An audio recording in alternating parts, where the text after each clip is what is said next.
In this world, an ancestral fruit grants various special abilities to the people that eat them. Our protagonist, named Light, wants to become an adventurer and dreams of eating one of these fruits. His friend Lena wonders what kind of skill he wants, and Light reveals that there are several. The one that grants perfect aim would be great, but he would also like the one that lets him dual-wield powerful weapons.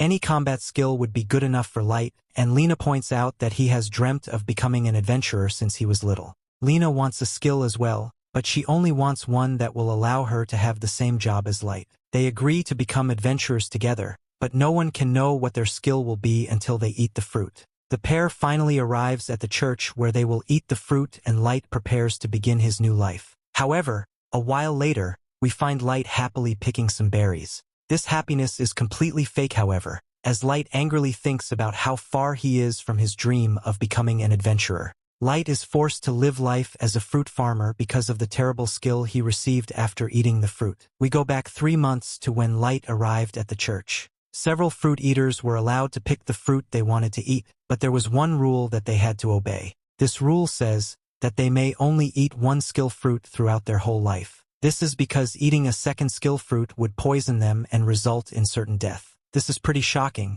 but it's a rule that many have had to learn the hard way. Tons of people have disliked the skill they received and wanted to try again. Unfortunately, not a single person who has eaten 2 skill fruits has ever survived. Light is well aware of this fact, and points out that it's absolutely necessary for an adventurer to have a combat skill. Every famous adventurer possesses an incredibly powerful skill, and Light wants to be just like them. Lena goes first, and her body turns hot after eating the fruit. Everyone is stunned for some reason, and she receives a sword saint skill. The nun in charge never thought that she would ever see a sword saint in person, and she declares Lena as a chosen one. Light is next, and he eagerly bites into the fruit. He declares that it's time to leave his mark in history, but the nun is unimpressed. Light eagerly waits to hear what his powerful skill is, but the nun reveals that he received a fruit master skill. It allows him to harvest a lot of berries and stuff at the same time, and it shortens cultivation times. The nun really piles on the disappointment, as she explains that the fruit master skill is the furthest from being suited for combat.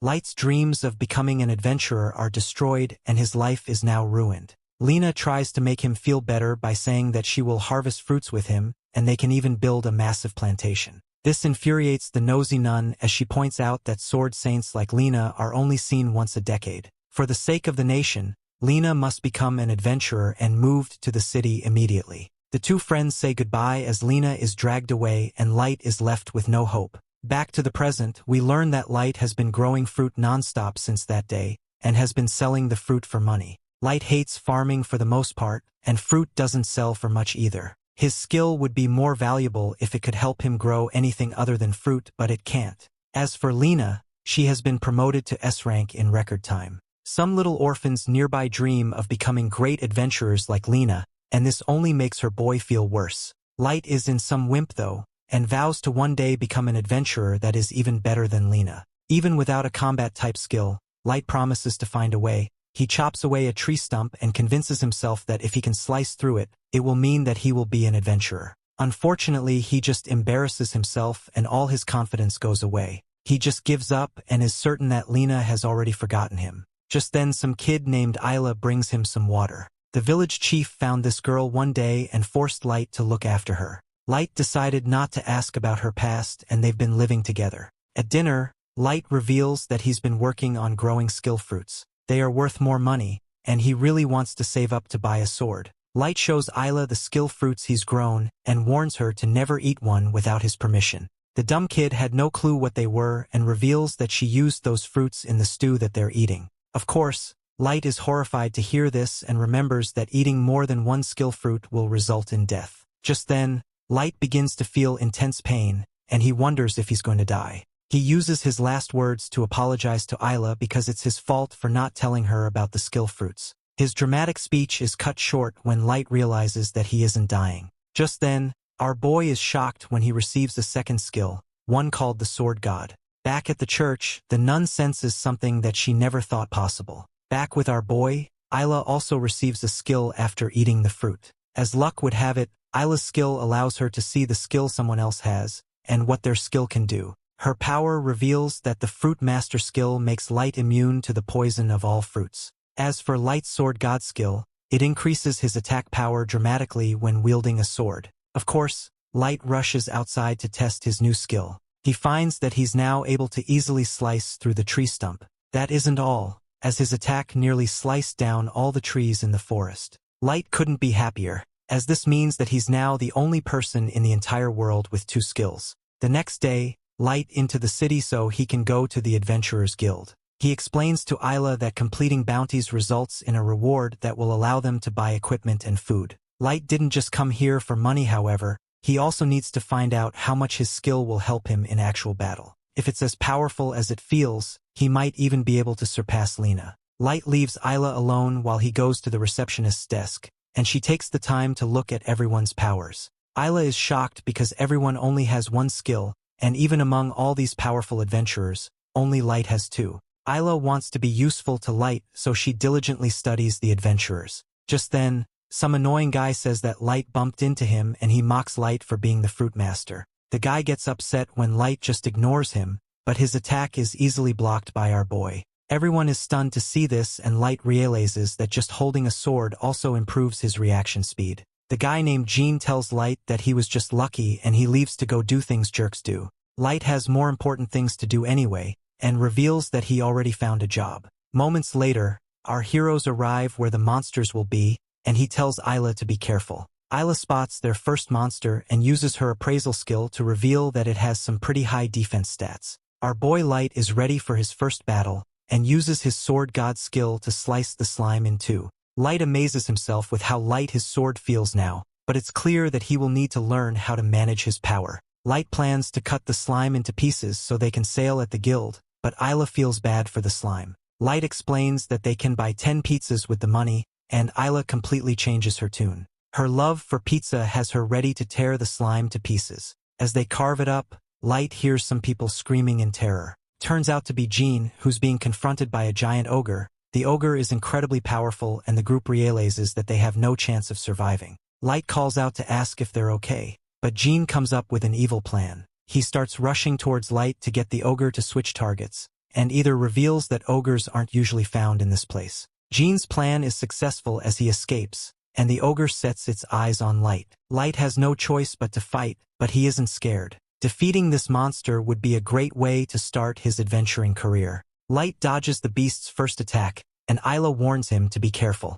She points out that his Sword God skill doesn't do anything for his defense, so he has to avoid getting hit at all costs. Light plans to become the greatest adventurer in history, so he prepares his weapon. He has gotten used to his skill now and is confident that he can use his full power for this next attack. Light slices through the ogre's weapon and thinks about how he must catch up to Lena no matter what. He then uses his demon slash attack to absolutely destroy the beast.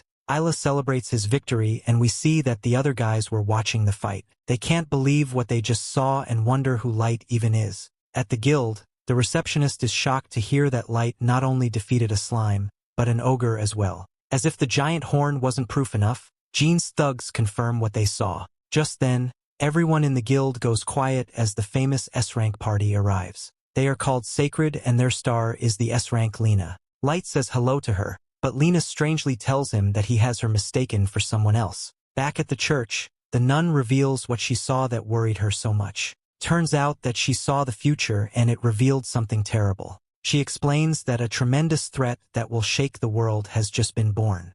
The arrival of Sacred is a big deal, and all eyes are on the S-class team of adventurers as they arrive. Among them is a suave guy named Grouse, the hulking strong-arm Eric, and the raging flames Serum. The biggest star by far, however, is the Sword Saint Lena, who's a particular hit with the guys. A couple of her fanboys call out, but after she hits them with a deadly side-eye, the cat-calling ends abruptly. Grouse teases his teammate by telling her not to frighten the small fry too much. There is one among the crowd that isn't afraid, however, and that is Light. Light pushes his way through the crowd and tries to get Lena's attention. He's excited to see his old friend, but when he runs up to her, Lena gives him one look and is not impressed. Like a tier 3 sub who's donated way too much money to his favorite streamer, Light has been completely forgotten. Lena tells our hero that he has the wrong girl and leaves without another word. Naturally, Light is shocked that he's been rejected, but Isla knows exactly what will cheer him up while they wait for their payment for the ogre job, and that's some good old pizza. Light is still sulking after his encounter, but Isla's threat of eating everything before he has a chance to get a taste quickly snaps him out of it. He starts cramming slices into his pizza hole and nearly chokes to death for his trouble. A stranger hands him something to drink and saves his life. It turns out that it's Lena. She's arrived in disguise, and before Light can blow her cover, she hushes him. She doesn't want Grouse to find out that she's here. The three sit down together and the girls introduce themselves. More importantly though, Light wants to know what the heck is going on. She tells him to keep it down and counters with a question of her own. Why was he at the guild? Light smirks and proudly declares that he and his little pizza vacuum that he calls an assistant are actually adventurers. It's a long story, and Light is happy to tell it. In the end, Lena is overjoyed to discover that her friend has finally achieved his dream. Light says that with his incredible sword god skill, he'll catch up to her level in no time. Lena's happy to see that Light hasn't changed one bit since they last saw each other. Light asks about Sacred, eager to find out what life is like with the greatest party, but Lena's mood changes at the mention of her team. As it happens, it's not all rainbows and sunshine at the top. Lena explains that she's only working with them because that is what the Holy Sister has commanded. She really doesn't have a choice in the matter. The money is great, but the vibes are just off. Lena warns him to stay away from Sacred. They're not the people he thinks they are. That explains why she pretended not to know him earlier, but Light wants to know why she doesn't like Sacred. Lena flashes back to 2 months prior, while she and her team were on a job. Their opponent was a giant viper, terrorizing the locals. Luckily, monsters like that are weak to fire, so Grouse ordered their resident pyromaniac to do his thing and bring the heat. The fight went off without a hitch, and the serpent was easily defeated by the adventurers. But as the wind shifted, a new problem arose. The fire began to spread to nearby farms. Lena tried to warn the others, but Grouse couldn't care less. When all is said and done, the farm is completely destroyed, and the farmers are ruined. Grouse coldly explains that crops can be regrown but lives cannot. If they hadn't done what they did, then that monster would have hurt who knows how many people. This doesn't sit right with Lena, who goes to complain to the Holy Sister, but as expected, she doesn't care either. She tells Lena that all history will remember is how the great party Sacred defeated an evil monster. As far as the sister is concerned, Lena did a good job, and that's all that matters. Ever since then, the Sword Saint has been troubled by her teammates' callous attitude towards the people they are meant to be serving. Light sees how this has affected his friend and tells her that if she doesn't like her party, she can just join his. Things are never that easy, however, and Lena has to turn down his offer. Light asks if she really wants to stay with Sacred, then why is she crying? Embarrassed, Lena suddenly gets up and leaves in a hurry, leaving Light more worried about his friend than ever. Later that day, he and Isla receive their hefty reward from the guild. It's a whopping 10,000 gold that leaves Isla drooling at the sight of it, but not even all that money can cheer up Light. He's still concerned about Lena, so Isla tells him that if he's really that worried, he should just ask them himself. As it so happens, Grouse is right over there, living it up in the VIP lounge with a couple of cuties in some bottle service. He's in the middle of recanting a tale of his heroic bravery when the guild receptionist approaches with a complaint from the locals. Apparently he and his team accidentally caused some more collateral on their last mission, something about destroying a reservoir. Grouse doesn't have time to listen to every little detail and reminds the receptionist that sometimes sacrifices have to be made for the greater good. He says that he can't be expected to keep an eye out for every insect under his foot while he's walking. At this point, Light has heard enough and barges in, demanding that Lena be set free from Sacred. Grouse mistakes him for another one of her overzealous fans, and with the snap of his fingers, has security throw the rowdy Light out of the lounge. Some other adventurers warn Light that if he messes with Sacred, then he's bound to get in trouble with the Holy Sister, which would mean no work and no pay. Isla is worried about Light, but he tells her that it's all right. He knows what he has to do now. There's just one problem: they might not be able to eat pizza anymore. Back with Sacred, the team is fawning over their latest gift from the Holy Sister, a sweet new axe. Lena, however, is in her own world, thinking about what Light said to her. Making up her mind, she declares that she's leaving Sacred. The others are surprised. Why would anyone want to leave the greatest team of adventurers in the world? But Lena is certain she wants to be a hero she can be proud of, not whatever they are. She makes for the door, but before she can leave, Grouse suddenly stands in her way.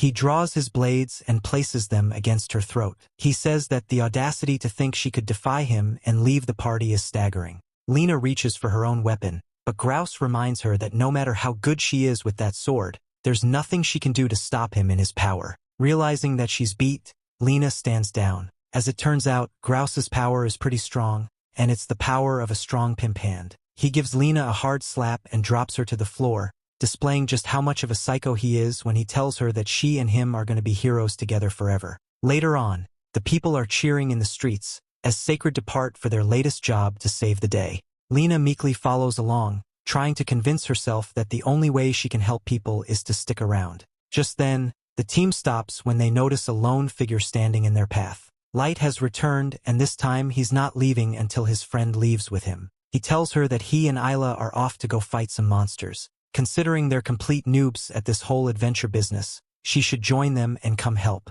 After all, they did promise each other that they become adventurers together. Grouse interrupts, telling Light to get out of the way because they have work to do. In return, Light draws his sword and throws down the challenge. He and Grouse will duel for Lena's freedom. All it takes is calling Grouse a chicken for him to take the bait, and the fight is on right then and there. Before the match begins, Grouse lets Light know that if he loses, he'll be banished from the Adventurers Guild and the Holy City forever. Lena is horrified because she doesn't believe that Light can win, and Grouse agrees. He gives our hero one last chance to give up now. Isla uses her eye Pokédex to reveal Grouse's superhuman speed. To keep things fair, Light thinks about revealing both of his powers as well, but barely gets the word out before Grouse is on him in a flash. The two lock swords as a crowd gathers to watch the duel. Even knowing about it, Light is still surprised by the speed of his opponent. Grouse unleashes a flurry of super-fast strikes that Light just barely manages to fend off. With a dash,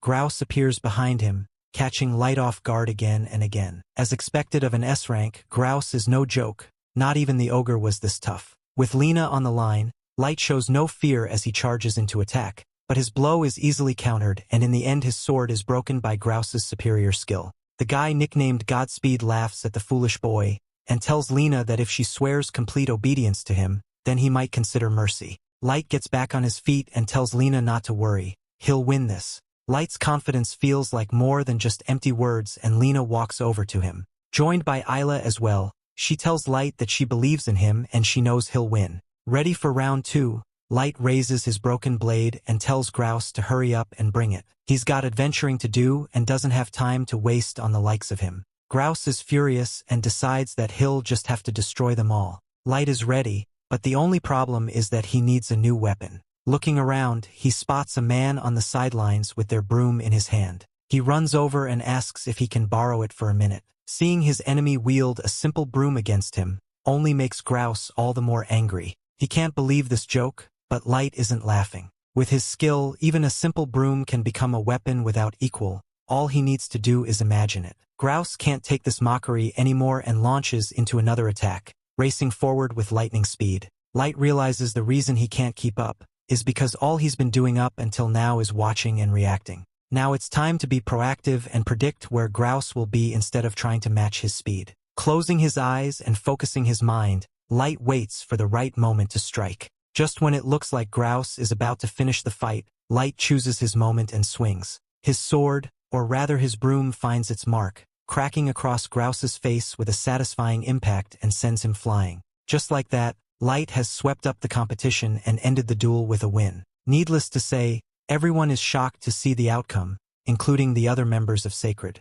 Light warns them that if they decide to mess with him or his teammates, they'll get the same treatment as Grouse. With that done, our hero turns to Lena. He asks her one more time if she would like to join him on his adventures, and she is more than happy to say yes. She's been wanting to say that for a long time now. Back at Lena's house, Isla and Lai are cheerfully tending to the garden. It's been a week now since the duel, and things are going pretty good for the party. Lena wonders if Light's injuries have healed, and he tells her that he feels fit enough to come with her to the guild for a job or two. Just then, a ring at the front gate announces a messenger from the Holy Sister. The young man informs Lena that the sister has summoned her to talk about what happened with Sacred, but Lena tells him that her answer hasn't changed. She won't return to her old team no matter what. The boy tells her that things will change now, and she won't be receiving the same benefits she once did. This becomes clear when the three go looking for work at the guild, and find their selection of job offerings to be limited. The only tasks they're allowed to take are things like clearing out the sewers of rats,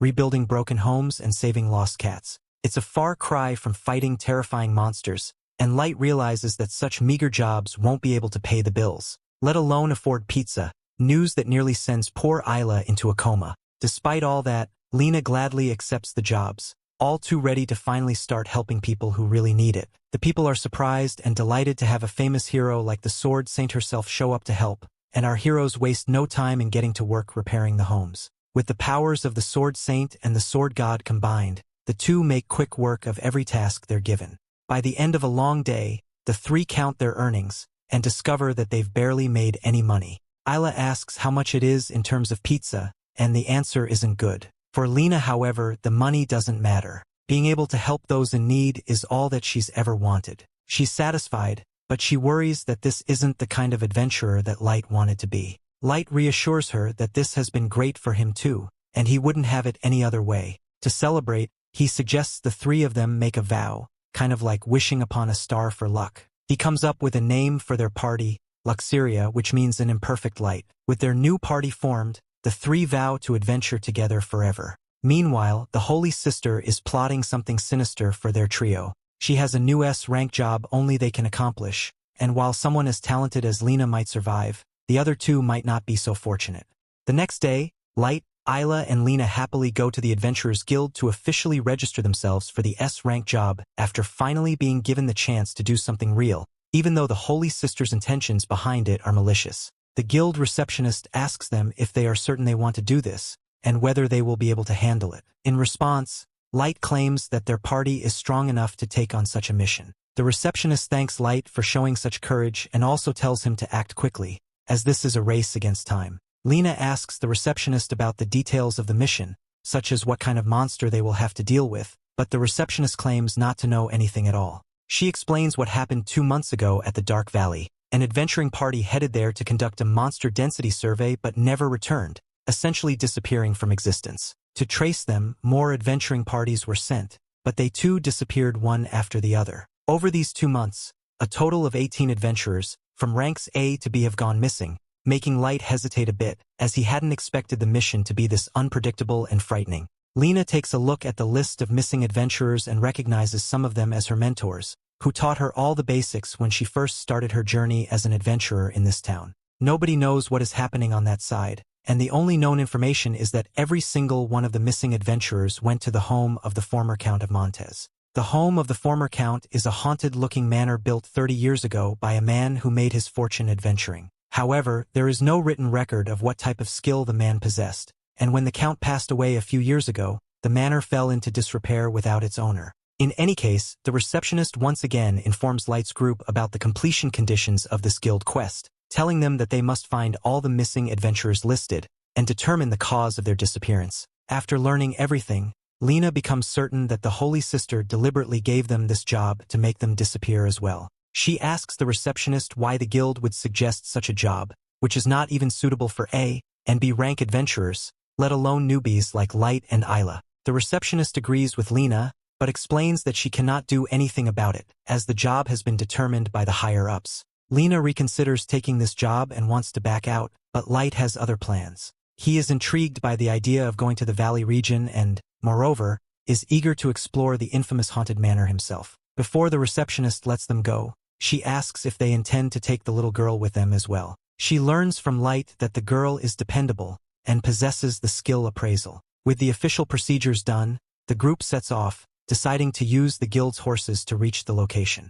Soon after, they head toward their destination on the guild's horses for their S-rank mission. As they are about to cross a bridge that looks as though it was taken straight out of Hogwarts, the foggy path grows thicker than usual, prompting Isla to become anxious. Light asks Lena if they are anywhere close to the manor, and according to the map, Lena answers that the place should be no more than 50 meters away. Suddenly, the horses refuse to go any further, as though they are scared of something, leaving the group wondering what went wrong. As they look around for any anomalies, they notice a huge castle below the bridge, hidden within the dense fog, making them realize that this castle is the manor they need to investigate. The castle is absolutely massive, and although it resembles Hogwarts in many ways, its dark tone gives it a haunted vibe, seeing no visible road leading toward the manor. The group takes a narrow mountain path, and as they get closer and closer, Light wonders how a mere adventurer made this much money to build a castle, as everyone starts sharing their dreams of what they would do if they got a lot of cash in their bank. Isla, the kid,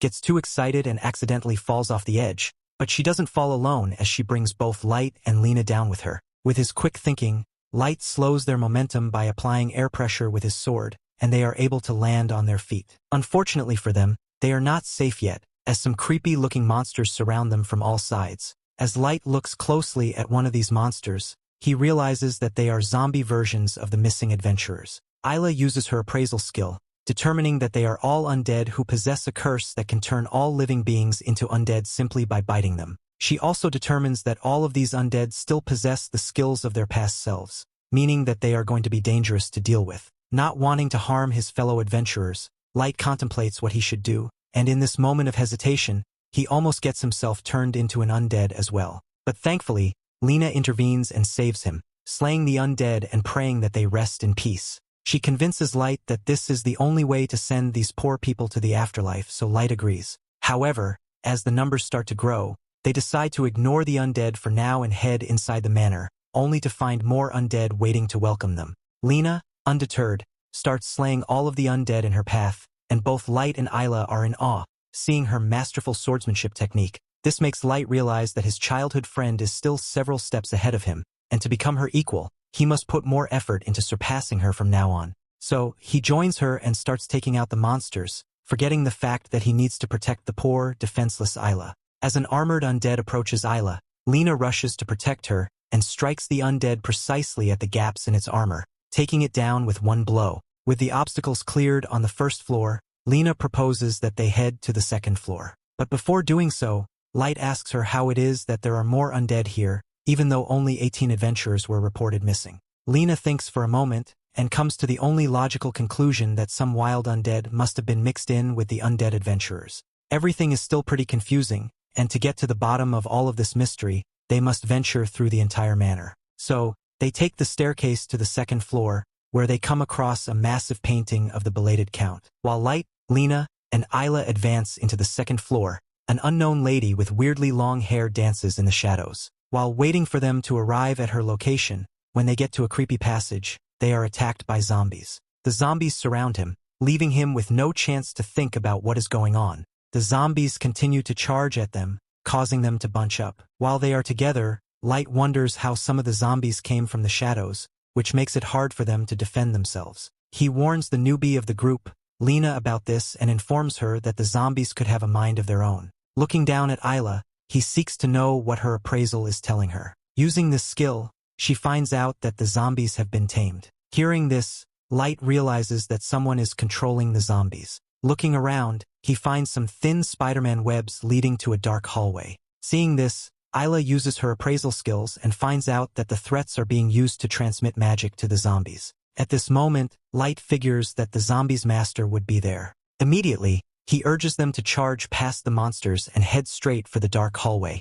Eventually, they arrived at the end of the hallway, where a large door stood. Ready to take on the monster, Light opens the door. In a shocking turn of events, they are disappointed to find a completely empty room. While he wonders where the hell this is, Lena informs them that this is a ballroom. Hearing this, the idiot immediately thinks about sports. Give the man a break. He just loves his sports. Ignoring the empty brain, Lena reveals that it is a ballroom for dancing. While she answers the dummy, the zombie master, or would I say mistress, arrives. She happens to be the woman from before who was dancing in the shadows. She welcomes them and claims that she has been waiting for them for a long time. Feeling some main character energy running through his stupid veins, Light seeks to know who she is. Without wasting much time, she reveals herself from the shadows to tell them that she is Dreamt, a member of an evil party called Black Swan. Seeing her, the pervy psycho is pleased to meet her. However, he doesn't think she looks like a survivor, and thinks she would be an easy kill.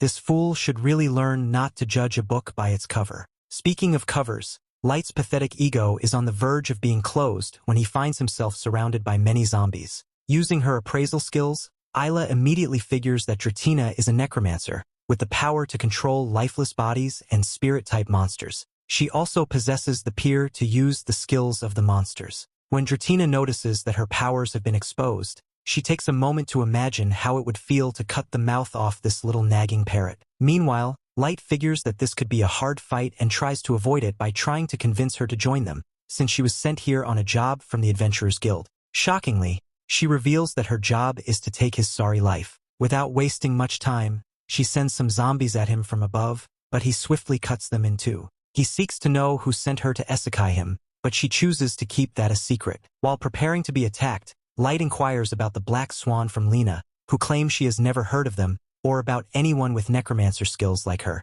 Tired of their nagging, Dreamt switches to an all-out attack, which she watches in amazement. While the monsters come at them, they cut them in two one after another. While the two fight the zombies, Dreamt figures that they are stronger together and makes her zombies attack them separately. She sends the corpse of her dead friends, Brock and Shira, to her. Seeing this, she is moved with emotions and stands still. When Isla sees her this way, she reminds her that the zombies have skills that could make it hard to defeat them. Bork has sharp claws and Shira has the ability to mirror herself during attacks. Can someone tell this sentimental dummy that she is about to be a zombie dinner? Watching Isla inform Lena about this makes Dreamt very angry. She decides to put an end to this chatterbox once and for all by sending some zombies her way. Fortunately for the little girl, Light sees them and immediately comes to her rescue. He holds on to her while defending the attacks of the zombies. Even with the zombies' continuous attacks, Light remains keen on protecting Isla. While he has a hard time doing this,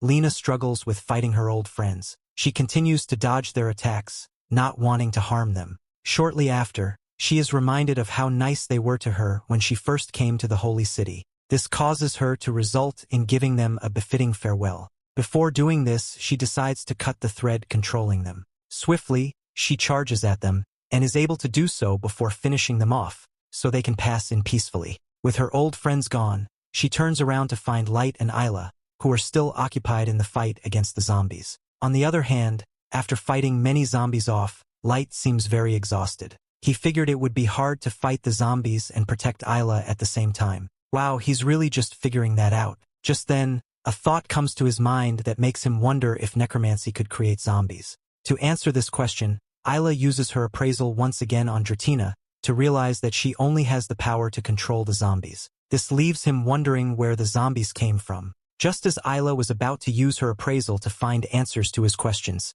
Dreamt senses that they are getting closer to finding her secret. She sends some zombies to attack Isla, but they are cut down by Light. Before they could do her any harm, he asks her to climb his back and hold on tight, while he fights off the zombies and reunites them with their real master in the underworld. This was the end of episode 3. Subscribe to not miss the next part.